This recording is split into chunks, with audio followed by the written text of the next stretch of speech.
A paz do Senhor, amados irmãos, nós estamos mais uma vez aqui participando de um estudo bíblico e eu fico feliz por esta oportunidade que nós temos. E o nosso tema de hoje é Conhecendo a Bíblia. Eu gostaria de te convidar para que nós estivéssemos como que num culto mesmo, aprendendo, conhecendo e orando, lendo a palavra, para que o Espírito Santo possa falar conosco através deste estudo. Então, antes de tudo, pegue aí a sua Bíblia, seu bloquinho de anotações. Se houver alguma dúvida no decorrer desse estudo, que você possa escrever, que a gente possa aprender mais. Te convido nesse momento para que você possa fechar os seus olhos e a gente venha falar com o Pai. Querido Deus, nós te agradecemos por esta oportunidade que nós temos de participarmos deste estudo bíblico. Eu te peço que o Senhor nos ensine, que o Senhor fale conosco, Pai, que todas as dúvidas possam ser esclarecidas, que a tua voz seja ouvida aos nossos corações, Pai. Em nome de Jesus é o que eu te peço. Amém e amém. E por que desse estudo, irmãos? Qual que é o propósito? A palavra de Deus nos diz em Oséias, no capítulo 4, versículo 6, que o meu povo, o povo de Deus, perece pela falta de conhecimento. E conhecimento de quê? Da palavra de Deus, da Bíblia Sagrada. Nós estaremos iniciando nas próximas semanas alguns estudos a respeito de libertação, de maldição, de guerras espirituais. Mas antes de nós estudarmos esses conceitos, é importante a gente entender mais da Bíblia em si. Um pouquinho aí de curiosidades aí sobre a Bíblia Sagrada. A Bíblia é o livro mais vendido da história. Durante muito tempo atrás, houve muita tentativa de acabar com a Bíblia, de exterminar com a Bíblia. Muitas Bíblias foram queimadas, mas é interessante que nesses movimentos aí que surgiram, nessas tentativas de acabar com a Bíblia, sempre restavam algumas, sempre tinha algumas pessoas que guardavam algumas, escondiam, e de modo que assim nunca conseguiram acabar com a Bíblia, e nem não vão conseguir, né? Se tentaram isso em tempos passados, que havia bem menos Bíblia, bem menos exemplares, a Bíblia, houve um tempo que a Bíblia só era disponível mesmo para pessoas letradas, e olhe lá, né, não era todo mundo que tinha acesso à Bíblia. Hoje em dia, nós temos inúmeras Bíblias, temos Bíblias de toda forma, e se não conseguiram naquela época, agora é que não vai acabar mesmo. E ela continua sendo um livro muito vendido.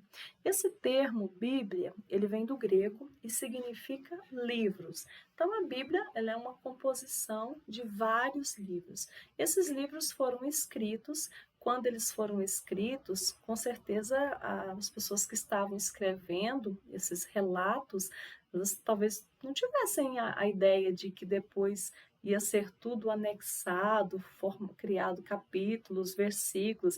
Eles escreviam relatos e depois isso foi dividido, né? Então havia vários manuscritos, várias leituras. Nos tempos de Jesus, havia sim muitos escritos, os profetas maiores, os profetas menores, o Pentateuco, os livros históricos. Daqui a pouco a gente vai falar um pouquinho de cada um deles aí. Eles já estavam escritos, mas era assim uma escrita que ela era escrita divididas em parágrafos, não era capítulos, versículos. Isso só foi acontecer bem lá na frente, e aí já trazendo também o Novo Testamento. Então, quantos livros tem na Bíblia? Eu falo da Bíblia que nós usamos, a Bíblia evangélica. Ela possui 66 livros, sendo 39 no Antigo Testamento e 27 no Novo. A Bíblia Católica, por exemplo, ela tem 7 livros a mais. Conhecendo ainda a Bíblia. Quais os idiomas que a Bíblia foi escrita? Os idiomas que foram escritos, que a Bíblia foi escrita, foi em hebraico e aramaico, isso lá no Antigo Testamento, e em grego no Novo Testamento. Esse aramaico aí a gente vê bastante lá em Daniel. Tem uma passagem de Daniel que o rei, né, ele escreve, o rei Nabucodonosor, ele escreve E ali ele está considerando quem é Deus na vida dele. Ele teve que entender quem é Deus, e a escrita foi em aramaico. A Bíblia possui 1189 capítulos. Se você se colocar, né, se propor a ler toda a Bíblia em um ano, você pode, por exemplo, ler durante 3 meses. Você pode ler 4 capítulos por dia e nos outros 9 meses, 3 capítulos por dia. Se você ler dessa maneira, em um ano você consegue ler toda a Bíblia.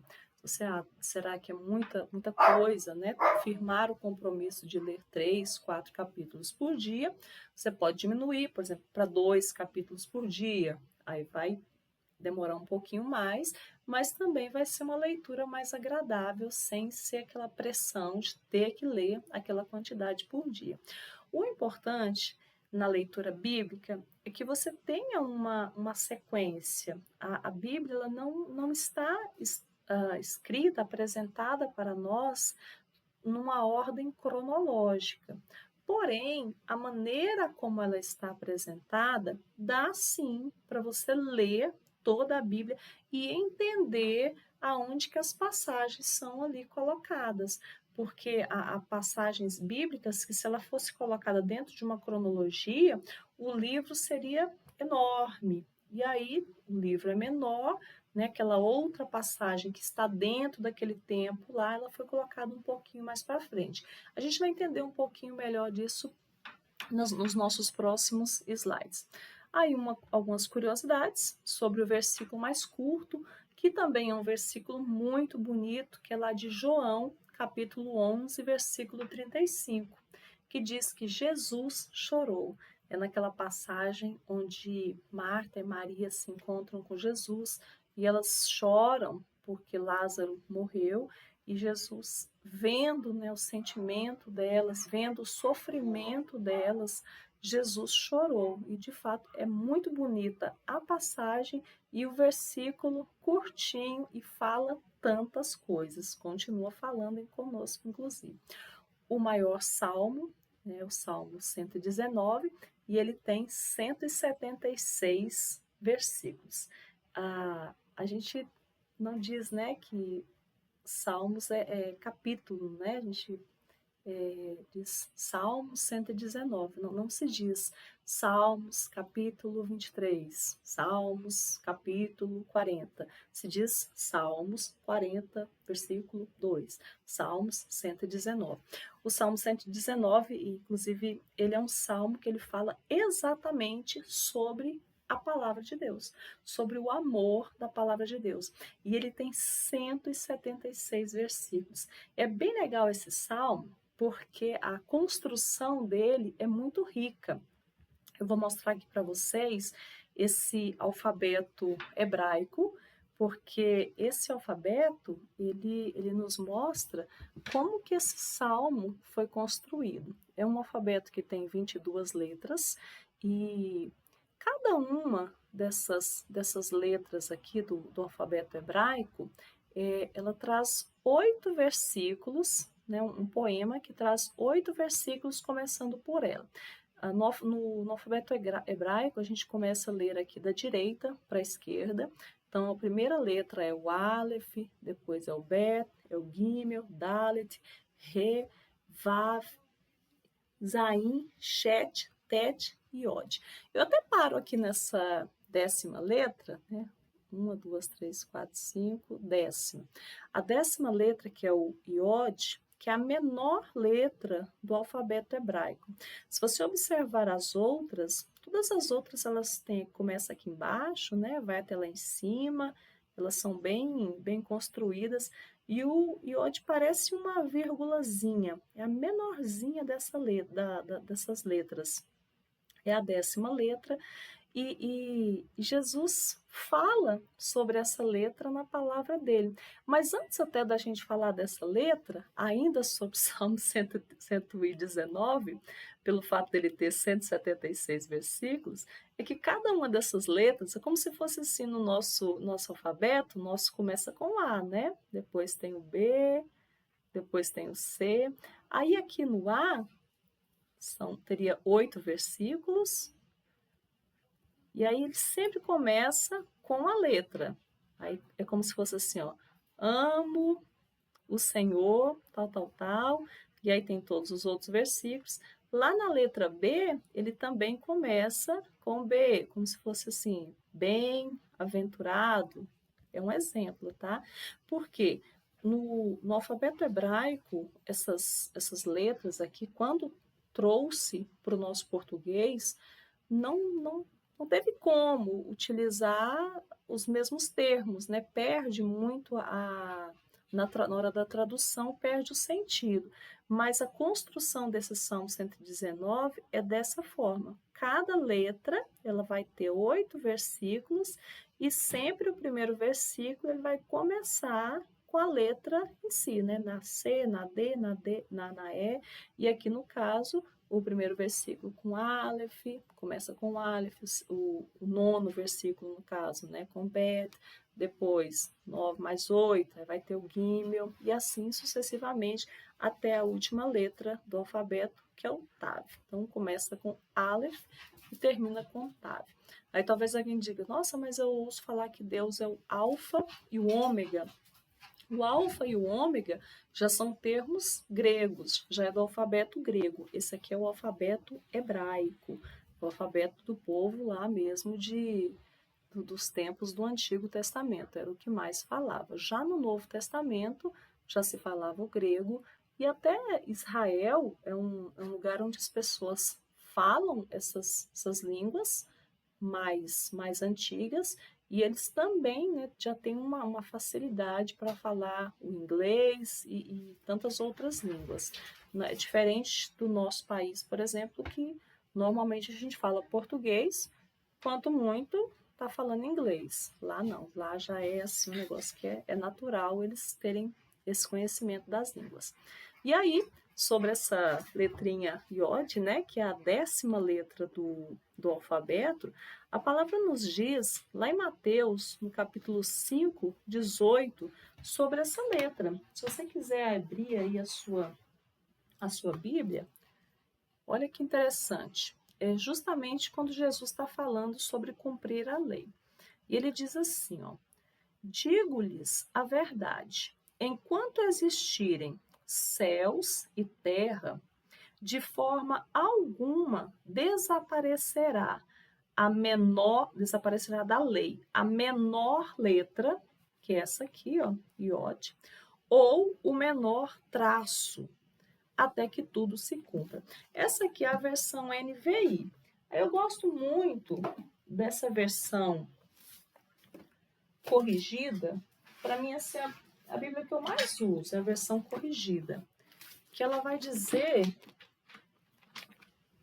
lá em Mateus 5,18. Vem comigo aí, vamos abrindo, vamos lendo juntos. Olha como que ele diz.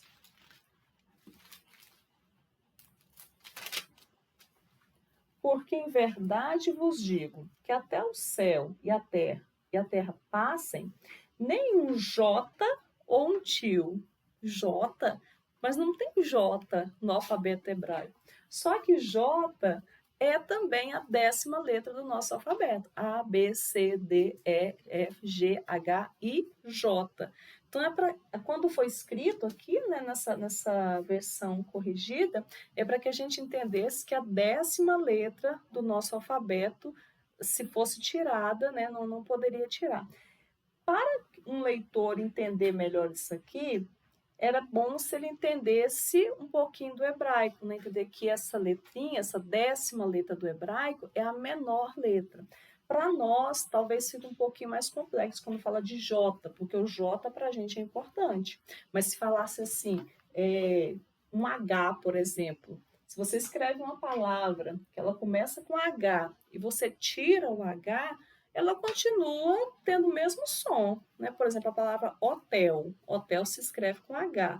Mas se você tirar o H e escrever hotel sem o H, tem o mesmo som e o mesmo entendimento. Helicóptero é escrito com H também. Se você tirar o H e escrever helicóptero sem H, você também entende. É como se Jesus estivesse dizendo isso. Essa menor letra nem ela pode ser tirada da palavra dele, nem ela. E essa letrinha, ela tem algumas curiosidades também. Se a gente reparar bem no formato aqui dela, ela está dentro de todas as outras. Observe como que ela é o desenho dela, e ela está dentro de todas as outras letras do alfabeto hebraico. Ela é a menor, ela simboliza a humildade, mas ao mesmo tempo ela é gigante, porque ela está dentro de tudo.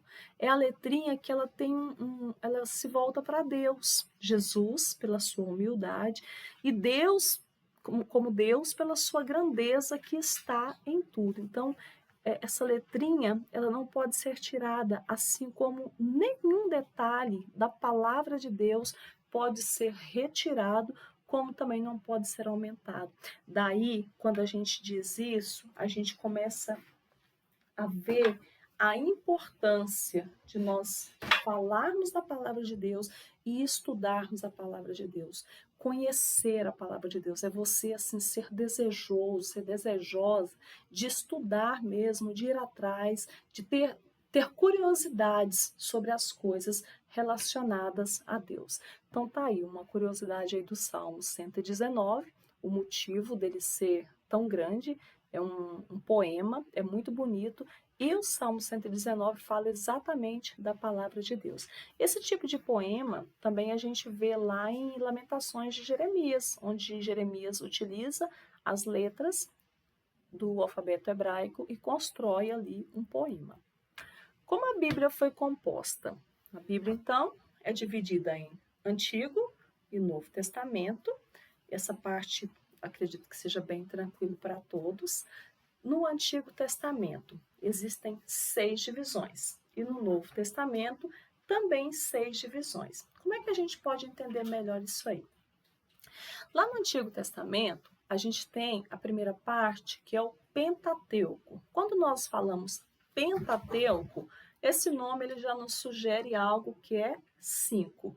Penta, 5. O Brasil é pentacampeão, quer dizer que ele é 5 vezes campeão. A festa de Pentecostes é uma festa que acontece 50 dias depois da Páscoa. 50, 5, Pentecoste. Então, Pentateuco, 5 livros. São os 5 livros que são atribuídos a Moisés.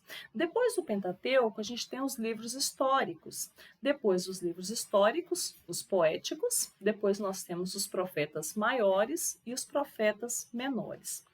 No Novo Testamento, temos também essas divisões. Nós temos os evangelhos, nós temos, assim como tem os livros históricos no Antigo Testamento, a gente tem um livro histórico no Novo Testamento. Temos as cartas paulinas, as cartas gerais e um livro profético. Vamos lá então. Se o nosso propósito é de conhecer a Bíblia, é de estudar a Bíblia, então como é que a gente faz para a gente entender a Bíblia de uma maneira assim macro? Entender como é que foi construída a Bíblia, como é que as verdades bíblicas estão ali, para depois entender as coisas menores, os detalhes. Então vamos lá. Eu quero te convidar e desafiar para você fazer isso aí também. Você colocar essas informações e buscar dentro da sua Bíblia as respostas para que você possa aprender a encontrar um livro mais rápido, aprender a quantidade de capítulos, o porquê de um livro estar num determinado lugar e depois vir outro. Por que, que não veio esse antes? Tem motivos, tem explicação. Então vamos lá. Então vamos lá. Você vai começar aqui, ó. Antigo Testamento. Dentro do Antigo Testamento, você então vai fazer as suas divisões. A primeira divisão é o Pentateuco. Depois do Pentateuco, você tem os históricos. Depois dos históricos, você tem os poéticos. É difícil isso aqui? Não é difícil, quando você entende como que isso aqui é construído. Depois dos poéticos, você tem os profetas maiores, vou colocar eles aqui, profetas maiores, e depois dos profetas maiores, os profetas menores.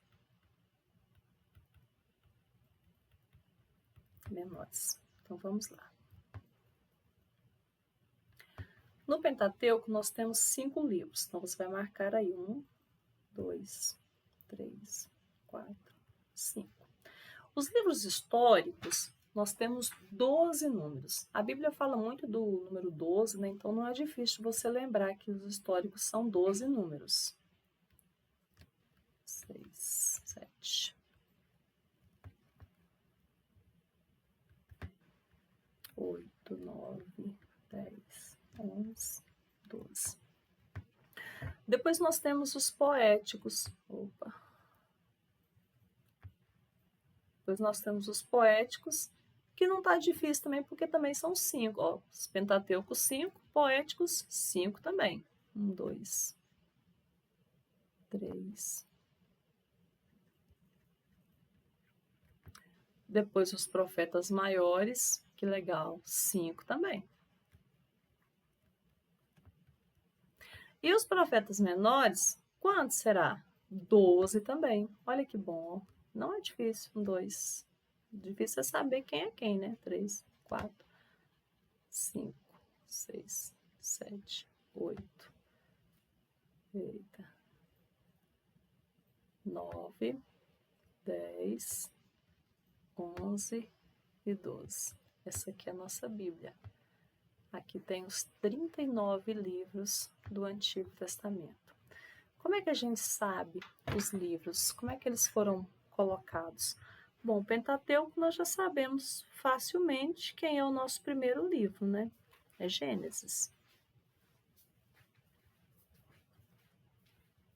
E o segundo livro? Êxodo. Essa hora que eu te aconselho você fazer olhando na sua Bíblia. Se você quiser até aumentar mais o seu conhecimento, você, além do livro, você coloca também a quantidade de capítulos, que é uma forma também de fixar melhor os conteúdos. O terceiro livro da Bíblia é o livro da lei, que é Levítico. Depois nós temos Números e Deuteronômio. Todos esses 5 livros, eles são atribuídos a Moisés. Aí fica aquela pergunta, né? Moisés nasceu aqui, ó. O nascimento de Moisés está aqui no livro de Êxodo. Como é que ele escreveu Gênesis, se ele não viveu nesse tempo? Lá naquele tempo, e isso é um costume deles, havia a tradição oral. Então, era passadas as informações de pai para filho. Eles iam falando e dizendo o que aconteceu, como que foi que as coisas foram criadas, como que foi tudo feito, além da questão do Espírito Santo, evidentemente, que soprou os ouvidos de Moisés para que ele escrevesse. E aí nós temos, então, o livro de Gênesis, que é o livro do começo de tudo, né? Mostra o primeiro homem, a primeira mulher, o pecado, mostra Caim e Abel, vai ter o plano de Deus, o propósito de Deus sobre a terra, que é um plano de libertação. Primeiro Deus cria ali Adão e Eva, não deu certo. Depois Deus chama Noé, né? Gênesis capítulo 6. As coisas também não deram muito certo ali com Noé. Os filhos de Noé, essa geração, foi uma geração muito pecadora também. Depois de Noé, a gente dá um pulo lá e vemos Deus chamando Abraão. Então, Abraão, aí começa então, né, uma nova geração. Abraão, Isaac, Jacó. O plano de Deus está sendo formado. É bem curioso porque a mulher de Abraão não podia ter filhos. E Deus operou um milagre para que ela pudesse gerar gerar Isaac. A mulher de Isaac, Rebeca, também não podia. E Isaac orou, né, esperou por 20 anos para que Rebeca engravidasse. Quando Rebeca engravidou logo de gêmeos, de Esaú e de Jacó, E aí, a partir de Jacó, surge também uma nova geração. Então, tudo isso aqui está aqui dentro de Gênesis, mostrando os começos, inclusive, do propósito de Deus. Através desses filhos de Jacó, os 12 filhos de Jacó, vai configurar aí os povos. Não são os 12 filhos de Jacó exatamente que são as 12 tribos, já que Jacó tem uma filha chamada Diná, por exemplo, não tem tribo Diná. Jacó tem um filho chamado José, né, que Jacó ama José, mas não tem uma tribo chamada José. No lugar de José, a tribo que existe é de Efraim e Manassés, que são os 2 filhos de José. E aí entra no lugar de José e entra no lugar de Diná.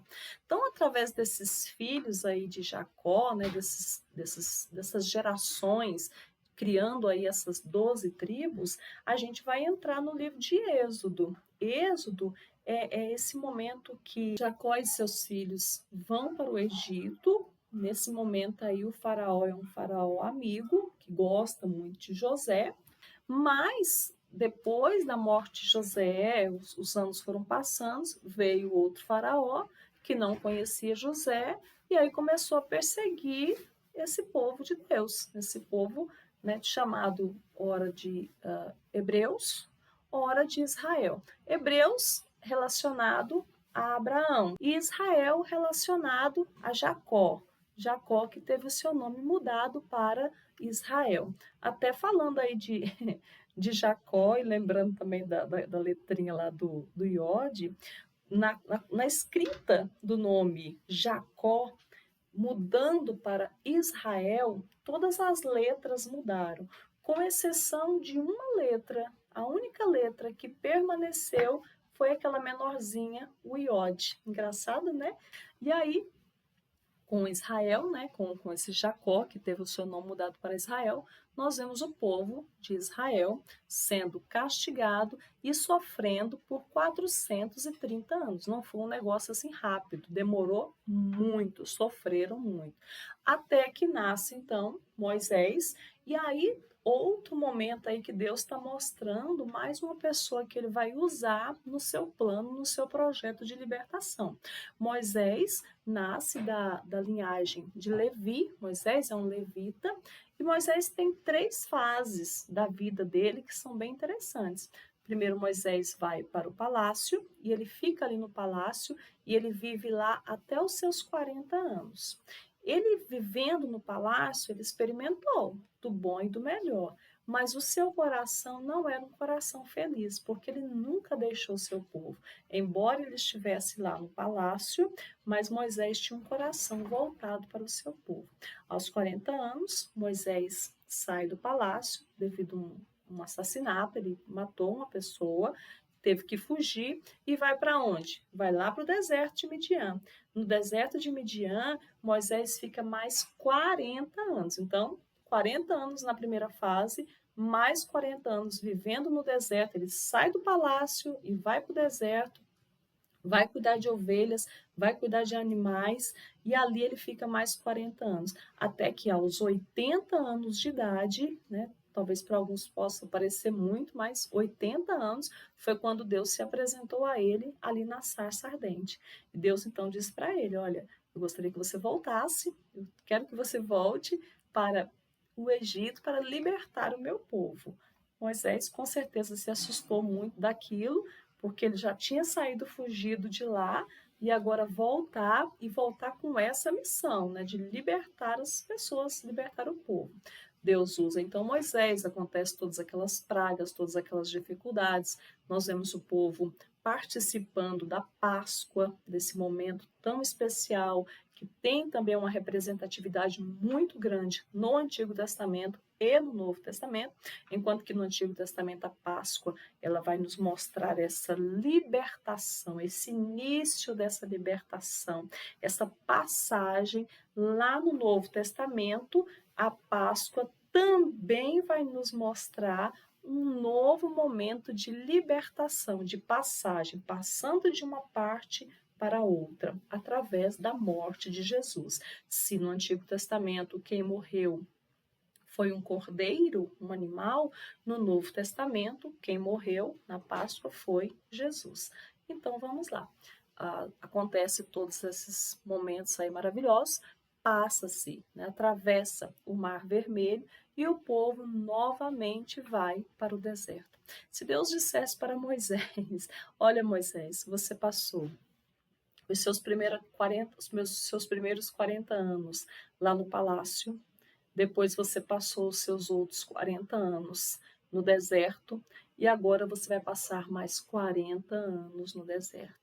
E ainda tem um detalhe: você vai ficar ali pastoreando esse povo e você não vai entrar na terra prometida, porque foi o que aconteceu. Moisés passou, né, no seu terceiro período de 40 anos no deserto, pastoreando esse povo, cuidando desse povo rebelde, e para que esse povo até se fortalecesse, esse foi o tempo necessário de que eles fortalecessem, aprendessem a lutar, aprendessem a guerrear, para que essas 12 tribos de fato ficassem fortes, perdesse essa mentalidade de escravo, perdesse essa mentalidade de, de, uh, de sofredor no sentido assim, de que, ai, coitadinho de mim, nós estamos sofrendo, nós estamos sendo maltratados, nós estamos sofrendo tanto e a gente está até acostumado com isso. Não, para que a mentalidade deles fosse mudada, fosse transformada para guerreiros, para aqueles que lutam, que não têm medo, porque foi isso que aconteceu com eles no deserto. No deserto eles tiveram que melhorar, crescer, né, e evoluir. É fato que aquele povo que saiu do Egito, devido à rebeldia deles, devido ao coração duro deles, eles não entraram na terra prometida, mas eles tiveram filhos ali no deserto. E essa geração de filhos, elas puderam ser melhores do que os seus pais, elas aprenderam, e essa geração, sim, entrou na terra prometida. Entrando aí na terra prometida, toda essa primeira parte, tudo isso que eu estou falando, faz parte do Pentateuco, é o início bíblico, é todo o início do contexto, do que Deus está fazendo para libertar o seu povo. Eu estou falando muito essa palavra libertar, libertar, porque esses conceitos precisam estar muito claros na nossa mente antes da gente falar sobre libertação. E aí esse povo, né, através com a morte de Moisés, através de Josué, eles entram em Canaã. Josué então lidera esse povo. Nós vemos até esse momento aí toda essa preparação até a gente entrar nos livros históricos. Os livros históricos, o primeiro livro, ele tem exatamente o nome de Josué. Porque agora é um segundo momento da história, que é o momento da conquista. Aqui foi uma preparação, foi uma fase difícil, mas a conquista, de fato, o momento de entrar nessa terra está aqui. Eu tenho Josué, eu tenho Juízes, eu tenho Ruth. Depois vem aqueles livros que tem primeiro e segundo. Começa com primeiro Samuel, segundo Samuel. Depois eu tenho primeiro Reis, segundo Reis, primeiro Crônicas, segundo Crônicas, e os outros 3 livros, Esther, Esdras e Neemias. Neemias, embora ele esteja aqui, ó, ainda tem poéticos, profetas maiores, profetas menores, são os últimos acontecimentos da Bíblia, da Bíblia no Antigo Testamento, né? Neemias é que fecha o Antigo Testamento. Aí você diz, nossa, mas tem tanta coisa aí, poéticos, maiores, menores. Eles estão intrínsecos aqui, eles estão aqui dentro e até mesmo aqui, ó, dentro de Gênesis. A gente vai falar um pouquinho sobre isso agora. Aqui em Josué, nós vemos Josué liderando o povo, Josué repartindo as terras com essas 12 tribos. Depois da morte de Josué, o povo começou a ser liderado por juízes, que Deus levantava esses juízes para estar liderando o povo. Mas morrendo, né, um juiz levantava outro, e aqui ainda nesse tempo, a gente já vê o povo começando a pedir um rei. O povo não está mais assim querendo juízes, o povo não está mais querendo sacerdotes, eles querem um rei. Esse livro de Ruth, acontecimentos de Ruth, eles estão aqui dentro do livro de Juízes. Nesse período aqui, onde os juízes estavam à frente, né, do povo e como líderes, é um período que há uma fome muito grande, e aí o marido de Naomi sai da sua terra e vai para Moabe. Moabe é um lugar que tem inimigos, né? Não é um lugar onde o povo de Deus está. E ele vai para lá para trabalhar, para ter seu alimento. Aí aqui com o povo pedindo esse rei, surge uma mulher que está orando e pedindo um filho.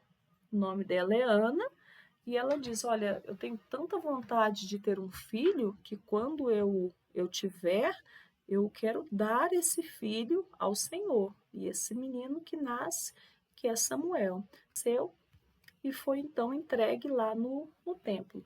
Esse juiz, o sacerdote da época, Eli, era uma pessoa que estava totalmente assim, né, em pecado, vivendo uma vida que não era da vontade de Deus, os seus filhos praticando todo tipo de pecado. Então aqui a gente vê Samuel, nós vemos primeiro e segundo, e aqui dentro de Samuel acontece aquilo que o povo está pedindo. Nós queremos um rei para governar sobre nós. E quem é esse rei que Deus permite? É o rei Saul. Saul começou até bem. Saul foi cheio do Espírito Santo, Saul profetizou, mas Saul terminou mal. Saul governou por 40 anos. Desses 40 anos, os 20 primeiros foram muito bons.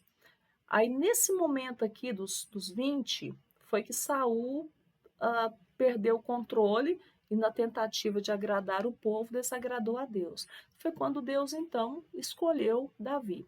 Davi teve que esperar, né, mais de 20 anos, na verdade, cerca de 20 anos, 20 e poucos anos, para que ele, de fato, pudesse se tornar um rei.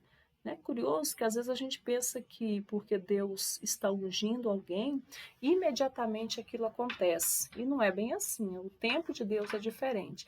Isso aí serve até de lição para todos nós que às vezes ficamos ansiosos e achando que as coisas têm que acontecer mais rápido, e o tempo de Deus é diferente. Então nós vemos primeiro Samuel e segundo Samuel, aqui nós vemos os acontecimentos, né? Vemos Davi, depois também alguns atribuem esses livros a Samuel ou outras pessoas que viveram ali naquela época. Primeiro e segundo reis. Primeiro reis vai mostrar bastante o reinado de Davi, segundo reis, o reinado de Salomão. E também a gente vê alguns profetas aparecendo aqui, né? Embora profeta também já apareceu aqui no livro de Juízes. Já é uma forma de que Deus está mostrando que ele está usando as pessoas para falar com o povo, né? Débora é considerada uma profeta, Débora é uma profetisa. E aqui em Reis a gente vê, por exemplo, em primeiro Reis a gente vê Elias, em segundo Reis, Eliseu, são profetas. Não temos livros deles, né? Poderiam ter aqui, né? Nos profetas maiores, o livro do profeta Eliseu, o livro do profeta Elias, mas eles não escreveram. Entretanto, o que eles fizeram está descrito aqui em Reis, como também a gente vai ver primeiro e segundo Crônicas, que temos também mostrando, né, os reinados aí do que está acontecendo. Esse momento aqui da história, a gente vai ver também que as pessoas têm um rei, né, Salomão aqui, já depois de Davi vem Salomão, mas com Salomão começa-se a configurar um novo tempo também que não é muito agradável. que é um tempo assim de divisões. Isso vai acontecer também, isso está cheirando a acontecer, e com a morte de Salomão entra também o seu filho, que é Roboão, que não tem nenhum talento para, para liderar, infelizmente. Enquanto que Salomão foi o homem mais sábio da terra, Roboão inexperiente, Roboão fraco, e Roboão perdeu nisso. Deus permitiu que outra pessoa viesse, né, no caso Jeroboão, e aí tem um racha. Enquanto que o reino de Israel era um reino só, as 12 tribos, Jeroboão pegou 10 para ele, e Roboão ficou só com 2. Dessas tribos, né, da parte do norte, que são as 10, a capital era Samaria, e da parte do sul, Judá. Parece que essas duas são pequenas, mas não são tão pequenas, visto que Judá é uma tribo muito grande, muito numerosa. Claro que as 10 tribos são bem maiores, evidentemente, mas essa de Judá e Benjamim, que foram as que permaneceram, ainda eram tribos bem numerosas e tinham um bom número de soldados e de valentes aí para a guerra. Daí também aqui a gente entende um pouquinho sobre samaritanos e judeus. Olha, Samaria, samaritanos, Judá, judeus. Por que da briga, né? Por que eles têm essa briga? A gente vai lá no Novo Testamento, por exemplo, em João capítulo 4, e a gente vê que Jesus foi até Samaria, e aí Jesus se encontra com a samaritana, Jesus conversa com a samaritana, e, meu Deus, um judeu conversando com uma mulher samaritana. Essa questão de judeu com samaritano está surgindo aqui. É nessa guerra mesmo deles. Por quê? Porque enquanto que as duas tribos do sul, Judá, Benjamim, eles permaneceram mais fiéis a Deus, embora também pecasse, desagradasse muito a Deus, a tribo do norte, né, as 10 tribos do norte, cuja capital era Samaria, foram muito fracos e eles, assim, entraram em pecados gravíssimos de idolatria, de abandonarem mesmo ao Senhor, e cada rei que vinha era um pior do que o outro. A gente vê Acabe, que foi o pior rei de todos, e Acabe era a idolatria em pessoa, ainda casado com Jezabel, uma mulher que adorava Baal, né, um deus que desagradava imensamente a Deus, ao nosso Deus. O Deus Baal, lembrando que é um Deus com D minúsculo, né?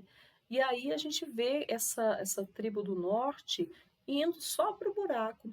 E nesse tempo também tem as nações, né? O mundo não gira em torno dessas tribos. Existem outras nações, existem outros povos, e essas outras nações elas também querem dominar terras. E aí vem a Síria está com o poder, está com a força, e a Síria então domina Samaria, e o povo torna-se seus escravos. E o que é tornar escravo, né? O que é ser subjugado? É estar no comando. Por exemplo, nos tempos de Jesus, quem dominava tudo era Roma. E aí Roma era terrível, né? Roma cobrava impostos, o povo tinha que pagar. E aqui também, nessa época, não é diferente. Então vem a Síria e a Síria toma tudo. O problema é que esse reino do norte, essas 10 tribos, eles então se renderam por completo. Eles começaram a casar-se com os povos dos assírios, a conviver e a se misturar e adorar aos deuses deles. E eles abandonaram o Senhor. É aí que entra a grande briga, né, de judeus com samaritanos, porque os samaritanos, eles são considerados assim aquele irmão que saiu da presença, afastou-se totalmente. Enquanto isso, o reino de Judá, né, ainda continuava mais firme. Demorou mais de 100 anos, né, alguma coisa assim, para que também o Reino do Sul não aguentasse. E aí, no caso, vem Nabucodonosor, e Nabucodonosor entra ali também, está lutando, está guerreando. Nesse momento, inclusive, nesse momento, tanto do Reino do Norte como do Reino do Sul, aparecem essas figuras aqui dos profetas, os profetas maiores, os profetas menores, e eles estão profetizando. Alguns profetas profetizaram antes que acontecesse esse exílio, né, tanto do norte como do sul, como também nós tivemos profetas que profetizaram depois da volta. E aí a gente entende que esses profetas, eles estão dentro desse contexto aqui, ó. Muitos desses profetas, aqui entre Esther e Esdras, né? Esther, esse tempo de Esther também considera-se um tempo em que está nesse período. Os reinos estão divididos, uns estão sendo levados, outros estão sendo subjugados. Isso também aconteceu no Reino do Sul. Primeiro, foram levados assim os jovens de melhor classe social, como é o caso, por exemplo, de Daniel. Daniel ele vai na primeira leva, porque Daniel era bonito, era inteligente. Aí os mais fraquinhos, os mais pobres foram ficando, né? Depois eles foram levados. Por exemplo, o profeta Ezequiel é um profeta que ele não foi levado de imediato, ele foi levado depois. Esse tempo também, onde o Reino do Sul, por exemplo, está prestes a ser tomado por Nabucodonosor, Jeremias começa a profetizar e dizer: olha, não tem jeito, rei, não tem jeito. O Senhor tem falado que vocês serão levados, é melhor nem lutar. E aí Jeremias falava isso, o rei não aceitava, o rei não queria isso. Nessa hora, Jeremias apanhava, Jeremias foi jogado numa cisterna, sofria todo tipo de humilhação. Então a gente entende que esses profetas eles estão aqui, ó, aqui entre Esther e Esdras, né? Tudo estão aqui. E os poéticos, por exemplo, né? Aonde que os poéticos se encaixam? Vamos lá. Os livros poéticos são Jó, Salmos, Provérbios, Eclesiastes e Cantares. Onde é que encaixa o livro de Jó? Acredita-se que Jó tenha vivido na mesma época de Abraão, talvez um pouco antes. Então, se a gente fosse pegar, por exemplo, os acontecimentos de Jó, nós teríamos que colocar lá no capítulo 11 de Gênesis, mais ou menos, né? Entre o 11 e o 12. Vamos dizer assim que o 12, capítulo 12 de Gênesis, já fosse o capítulo de Abraão, e a gente tivesse que colocar o livro de Jó, né, mais ou menos naquele tempo ali, nós teríamos que colocar então ali dentro, antes do capítulo 12. Mas você imagina o tamanho que ficaria o livro de Gênesis, por exemplo. Gênesis tem 50 capítulos, livro de Jó tem 42. Então, olha como ficaria grande essa história. E a história de Jó, ela é uma história que ela tem uma linguagem poética, ela tem uma maneira diferente de apresentar os fatos. Então, ele foi colocado aqui, nesses livros poéticos, pela maneira como os fatos são apresentados, mas esse entendimento, né, há um entendimento de que o tempo que Jó viveu tenha sido aqui dentro de Gênesis, antes de Abraão, talvez. Salmos. Ora, quem foi que escreveu os Salmos?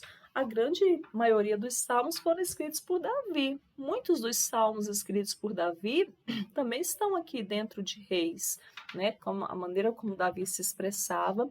Então, eles foram colocados aqui em salmos. A gente vê salmos de Davi, a gente vê salmos dos levitas, dos filhos de Corá. Tem, por exemplo, um salmo que é de Moisés, é o Salmo 90, o Salmo de Moisés.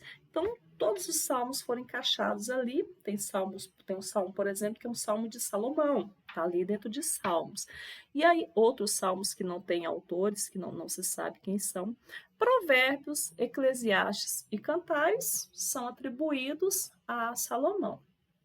É interessante esses 3 livros, porque você vai ler, por exemplo, Provérbios, né, Provérbios tem 31 capítulos, e até curiosidade aqui, né, por que que vem Provérbios, Eclesiastes e Cantares?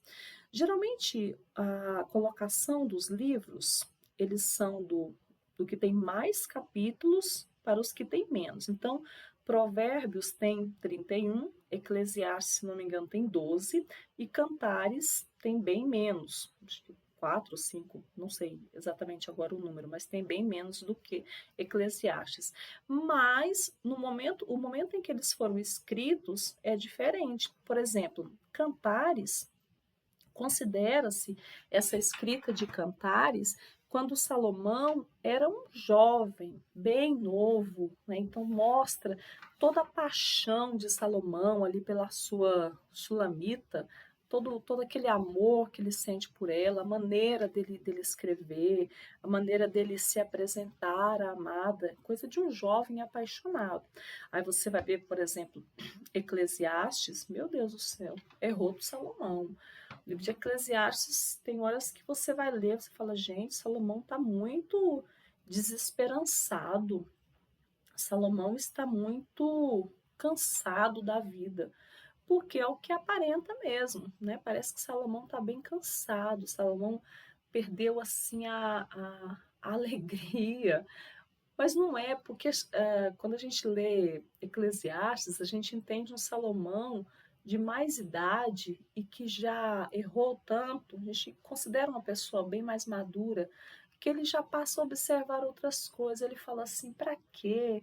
Para que trabalhar tanto, tanto, tanto, tanto e não ter tempo para aproveitar a vida, para viver, para desfrutar daquele seu trabalho?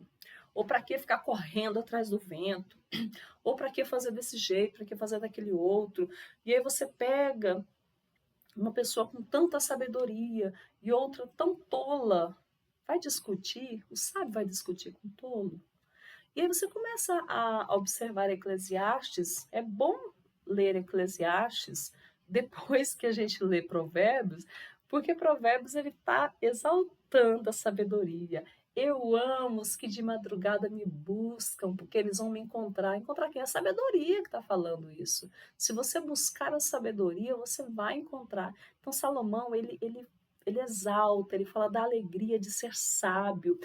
E aí você vai, né, ler Provérbios, que ele está na meia-idade, está na fase assim de maior sabedoria mesmo, talvez antes de ter sido rendido aos seus pecados lá, já que Salomão ele também passou a prestar cultos a outros deuses devido às suas muitas mulheres. E aí você vai ver Eclesiastes é outro Salomão, né? Totalmente diferente. Então você percebe que os livros poéticos, eles também estão dentro ali dos históricos. E aí, onde é que vai entrar os profetas maiores? Exatamente nesse tempo de grande dificuldade aí em que eles estavam profetizando. Quem são os profetas maiores, né? O segredo aqui para você entender a ordem dos profetas maiores também é pensar no número de capítulos dos livros. Então, o livro dos profetas maiores que tem mais capítulo é o livro de Isaías. Isaías, aliás, e Isaías. É considerado uma mini Bíblia, né? São 66 livros.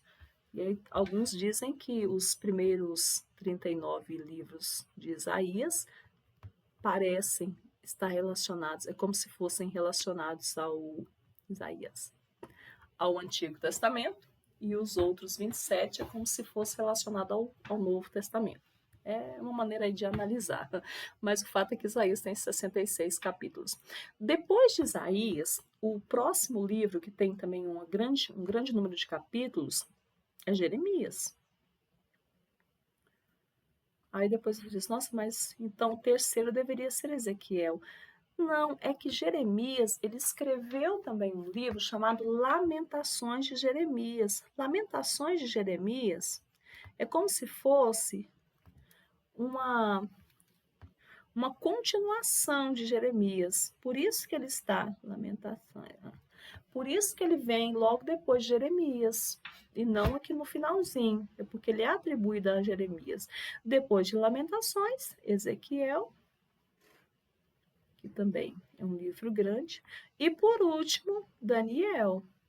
Tem menos capítulos, mas é de uma profundidade muito grande, né? O livro de Daniel é um livro que vale a pena estudar e analisar só porque ele tem verdades nele que ainda não aconteceram, elas apontam ainda para um tempo muito futuro.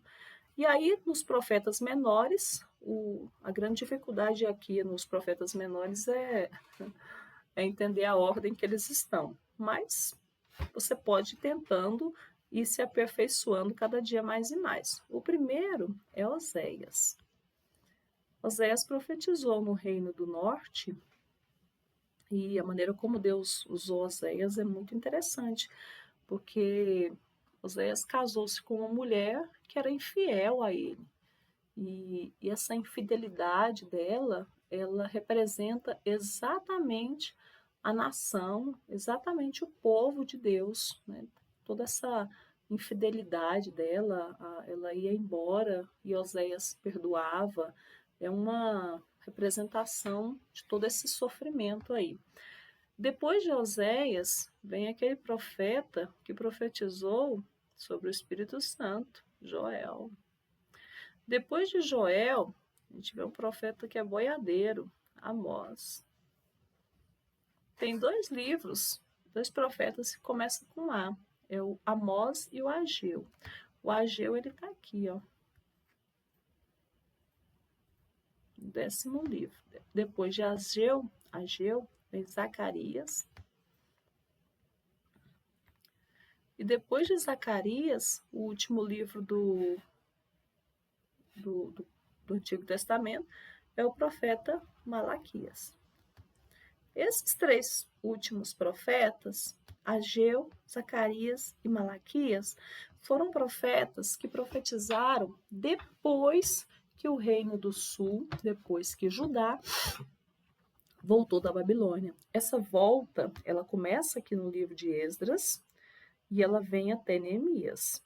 Então, Esdras iniciou esse período, Esdras fez algumas reformas, algumas construções, e depois entra Neemias, que trabalhou na parte dos muros e também levou muitas outras pessoas de volta para sua terra, para reconstruir a cidade. Aqui é que está, né, o finalzinho do Antigo Testamento, onde vai entrar os 400 anos de silêncio.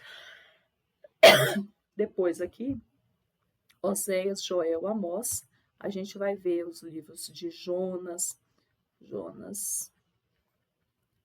a gente vai ver os livros de Sofonias, Abacuque, Miqueias. A ordem aqui eu não sei de cabeça, mas Abacuque, Sofonias.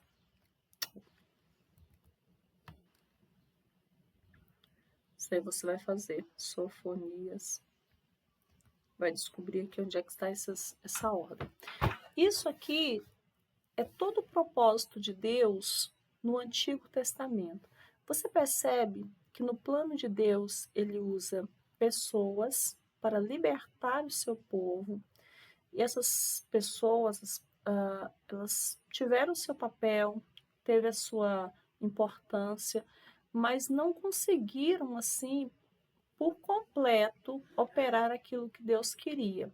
Deus precisava ainda de mais, era necessário, ainda precisava ter outro elemento. Embora, quando a gente vê aqui em Neemias, o povo mudou muito, o povo havia sido transformado, já não tinha tanta questão assim embora ainda os profetas tiveram que brigar algumas vezes com o povo, mas não tinha tanta questão da idolatria. Mas aqui em Neemias também tinha a situação de que o povo tinha uma tendência muito grande a se misturar com outros povos.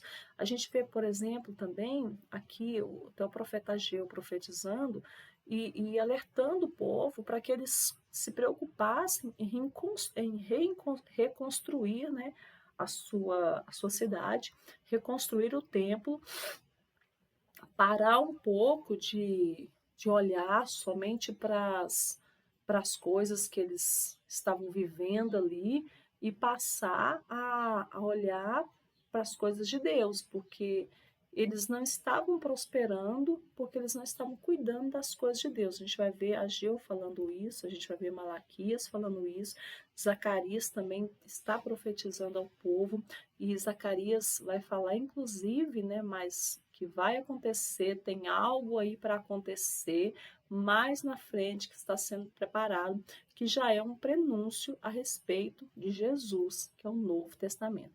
Então, assim, de um modo geral, esse é o Antigo Testamento. Teve muita coisa que faltou, claro, muita coisa que não foi falada. Mas, de uma maneira geral, isso é o plano de Deus no Antigo Testamento. E no Novo? Como é que é no Novo? Né? Como é que Deus trabalhou no Novo? Eu queria apagar isso aqui, mas está meio difícil, então eu vou passar direto.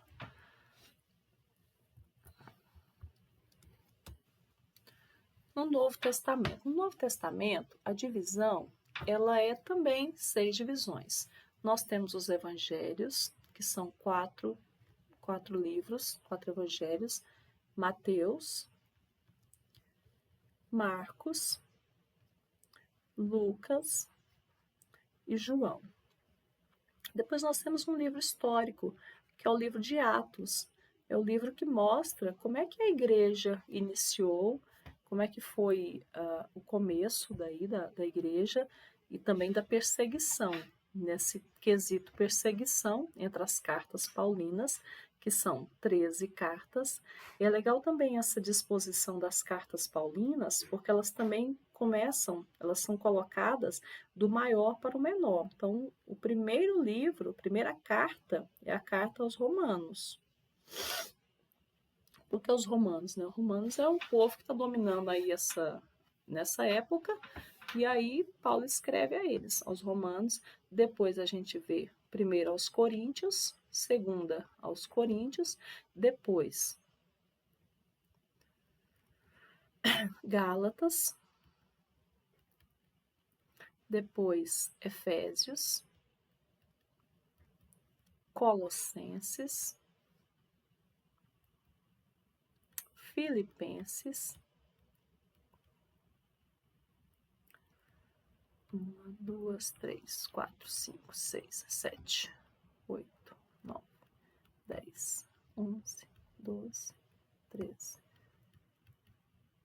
Filemon, Tito, primeira aos Tessalonicenses, segunda aos Tessalonicenses, primeira a Timóteo, segunda a Timóteo. Estão aqui as 13 cartas paulinas. Nas cartas gerais são 8 cartas.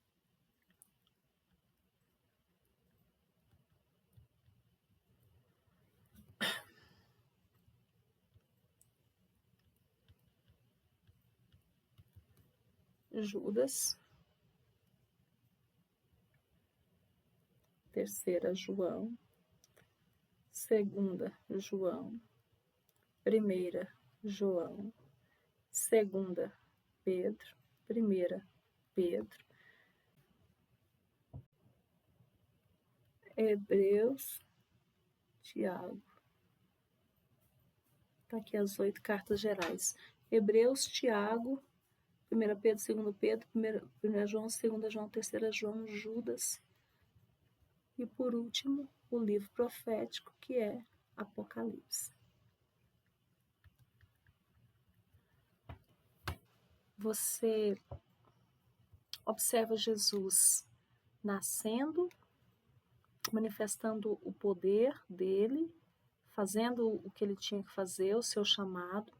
Depois, esses homens fracos se tornarem grandes apóstolos e pregarem o evangelho com ousadia, operar milagres, maravilhas. A igreja, né? A igreja nascendo, o livro de Atos.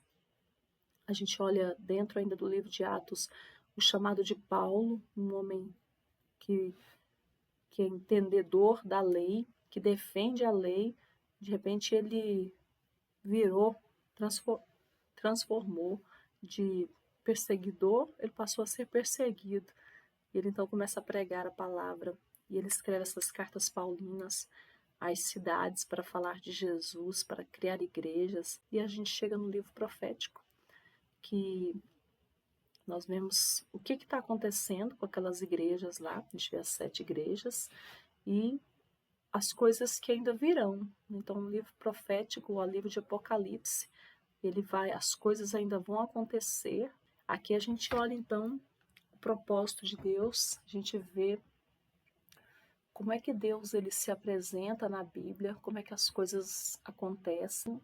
Aqui está um panorama geral da Bíblia, mas muito mais do que isso, nós lermos e nós buscarmos o conhecimento, para que quando a gente entrar nos pormenores, estudar os pormenores, saber de onde que nós estamos tirando aquela passagem, que tempo que se refere, qual que é o contexto daquilo ali, e as coisas vão ter uma maneira mais clara. Eu entendo que vai acontecer isso, vai ficar mais claro o entendimento.